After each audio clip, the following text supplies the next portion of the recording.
जंगल में कालू कौवा अपनी बीवी टुनटुनी और अपनी माँ टोनी के साथ रहता था। टुनटुनी और कालू कौवा टोनी के साथ बिल्कुल अच्छा बर्ताव नहीं करते थे। एक दिन कालू कौवा काम के लिए निकल जाता है। टोनी को बहुत भूख लगती है। वो टुनटुनी को आवाज लगाकर बोलती है, टुनटुनी बेटा कुछ खाने को बना दो, बहुत भूख लग रही है, दोपहर भी हो गई है, मुझे दवाई लेनी है। खाने को भी मैं ही बना कर दूंगी। आपके हाथ पर क्या काम नहीं करते?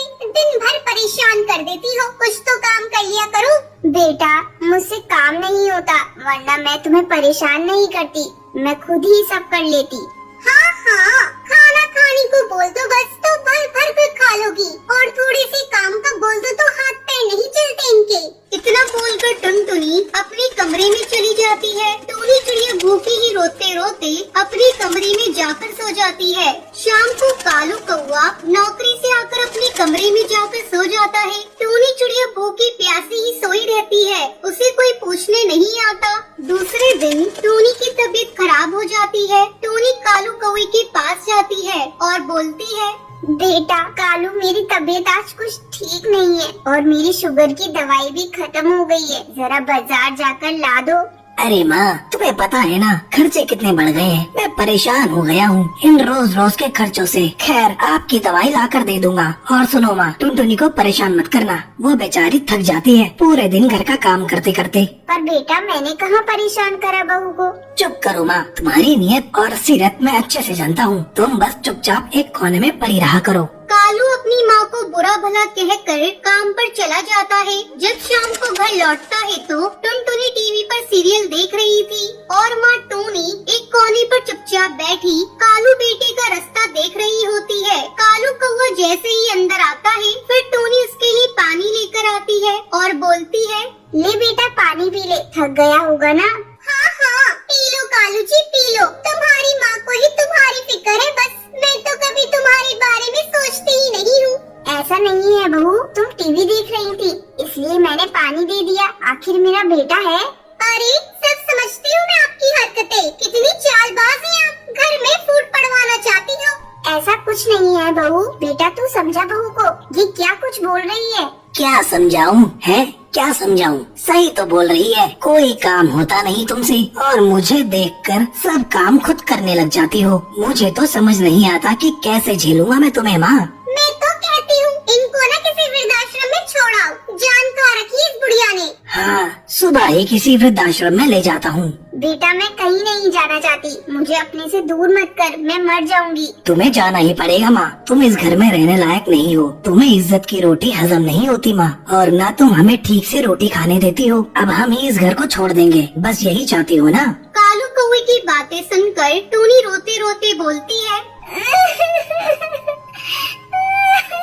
नहीं बेटा तू ऐसा मत बोल, मैं ही चली जाऊंगी। सुबह होते ही कालू कौवा अपनी बूढ़ी माँ को वृद्धाश्रम छोड़ आता है। थोड़ा समय बीत जाता है। एक दिन कालू कौवा और टुनटुनी लंच के लिए अपने दोस्त मिट्टू तोता को अपने घर बुलाते हैं। मिट्टू कालू से बोलता है, अरे यार कितने सालों बाद मिले हैं अपन आज। हाँ यार बहुत टाइम हो गया। आज तो भाभी जी के हाथ का खाना खाने को मिलेगा, पर भाभी एक बात बोलूंगा, आंटी जैसी दाल की खिचड़ी कोई नहीं बना सकता, वो तो पूरे जंगल की बेस्ट कुक है। क्यों है ना कालू कौवे?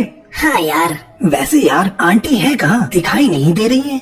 यार मैं और टुनटुनी उनसे परेशान हो गए थे, उन्होंने परेशान कर दिया था। खाना दवाई और कितनी महंगी दवाइयाँ आती थी उनकी, तुझे तो पता ही है, तुझसे ही तो मंगवाता था मैं दवाइयाँ। हाँ सही बोल रहा है, पर जिसे तू नॉर्मल शुगर की दवाइयाँ समझकर मंगवाता था ना, वो तेरी माँ का तुझे दिया गया ऐसा कर्ज है जो तू कभी नहीं चुका सकता कालू। तू कभी आंटी के मन को समझ ही नहीं पाया, उनके मन में सिर्फ तेरे लिए प्यार था, और ये तेरी जिंदगी जो है ना, ये उसी दिन खत्म हो जाती जब तू 9 साल पहले हॉस्पिटल में एडमिट हुआ था। जिस माँ ने तुझे ये बोला था ना हॉस्पिटल में, बेटा परेशान मत हो, नॉर्मल पथरी का ऑपरेशन है, उस माँ ने अपनी जान की परवाह न करते हुए तुझे एक किडनी दी थी। वो चाहती तो उस वक्त अपनी फिक्र करके तुझ जैसी औलाद को मरने देती, पर उन्होंने तुझे बचाया और तू है तुझ पर कालू।